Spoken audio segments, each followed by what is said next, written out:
दैदेनगिरिफोरखौ खावलायनानै साबायखर बावनांगोन मानो गावस्रालांजोबनो नागिरनाय हान्जाफोरखौ सान हर खाथिनानै खौसेयै लाखि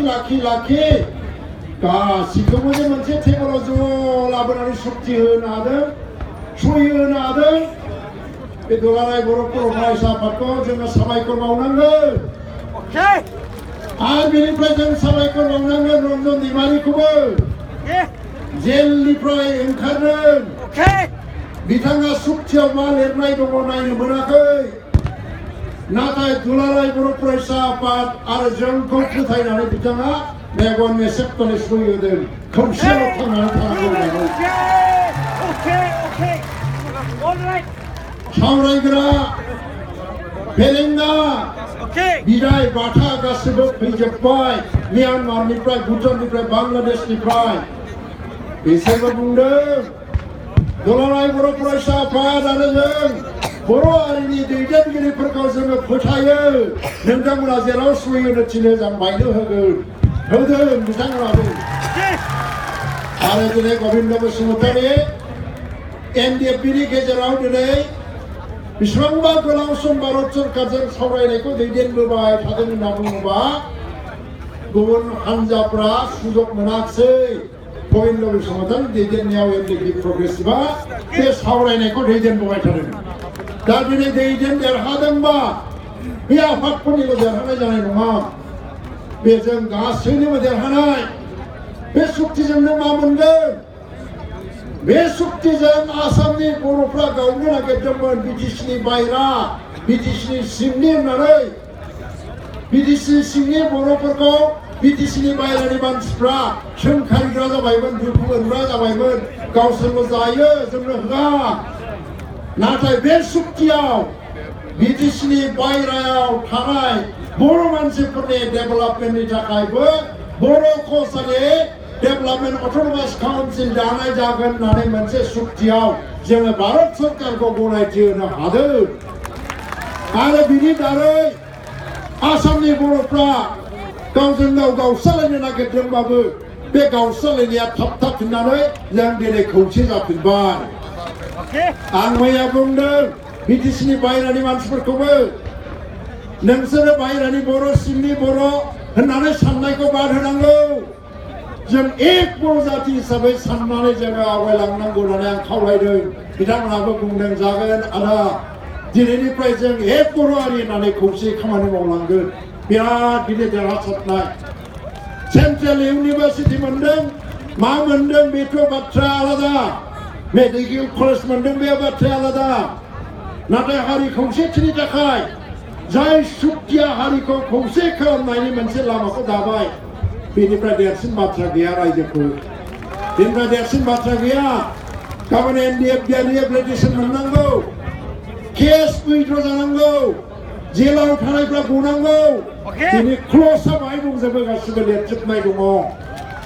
भारत सरकारा मावनांगोन इभेन जायफ्रा दिनै रन्जन दैमारि बिदाय बाथामोनखौ लाबोनानै जेलनि साजा होनो गोनां जाहैबाय आयेना बुंदों नाथाय भारत सरकारा बुंदों जिहेतु शान्ति सक्तियाव फैबाय जेला बिथांमोननि साजाखौबो जेसेबां हायो एसेबां खमायनो नाजानाय जागोन होननानै बुंदों बे सक्तिया सोरबा सासे मानसिनि थाखायल' जायाखै सोरनिबा मोजां मोननाय गाज्रि मोननायनि थाखायल' जायाखै हारिनि गासैबो थाखोनि मानसिफोर गासैबो आफादनि मानसिफोरनि रैखाथि जौगानाय गाहाम बिथिंखौ नोजोर होनानै खालामनाय जादों दा ओंखायनो रायजो राजाफोर जोंनाव गोनो गोथो जानो नाङा दिनै गाबोन सोरबा बेखौ हेंथा होदोंब्लाबो बेयो दिनै भारत सरकारजों खालामनाय मोनसे सक्ति आसाम सरकारजों खालामनाय सक्ति आरो बर'नि सोमावसारग्रा हान्जाफोरजों खालामनाय सक्ति बेखौ सोरबा मानिया होननानैबो गनाय नङा मानिथारनांगोन आरो बिनि नामाबो सोलायनो बारा गोबाव गैलिया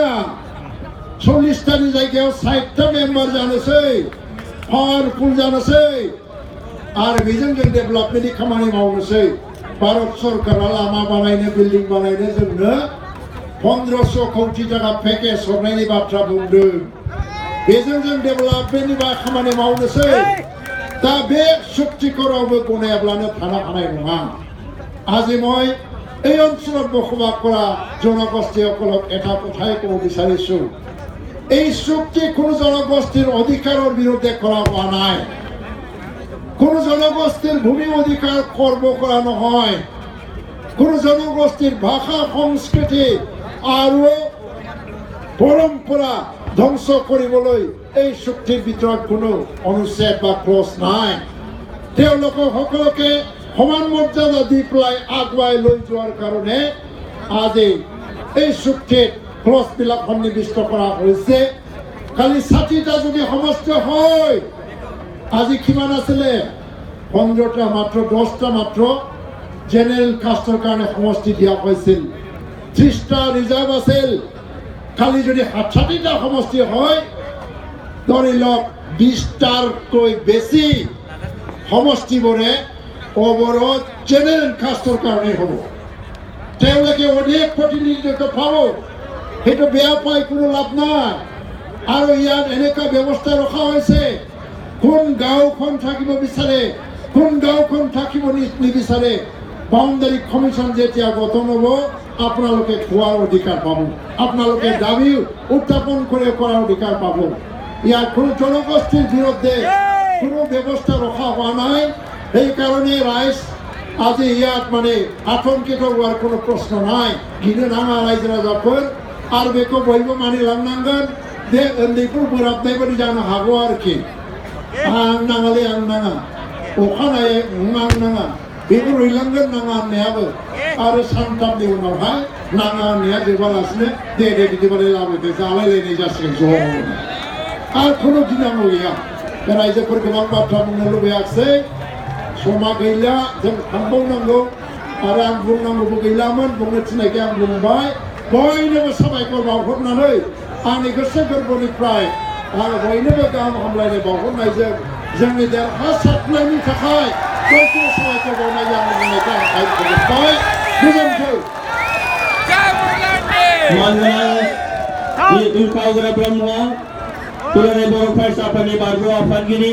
बारग' रायजो सभानि एमपि आरो आथिखालाव इउपिपिएलनि आफादगिरि बिथाङा जोंनि आरोबाव साबसिनै बुजिनाय बायदियै जोंनि गोदानै जे सुक्ति बिटिआर बड'लेण्ड टेरिटरियेल रिजन बिनि बागै बिथाङा जोंनो मिथिहोबाय आङो बिथांखौ जोबोद जोबोद साबायखर होदों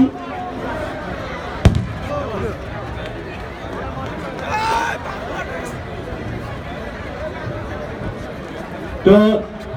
मानगोनां रायजो राजाफोर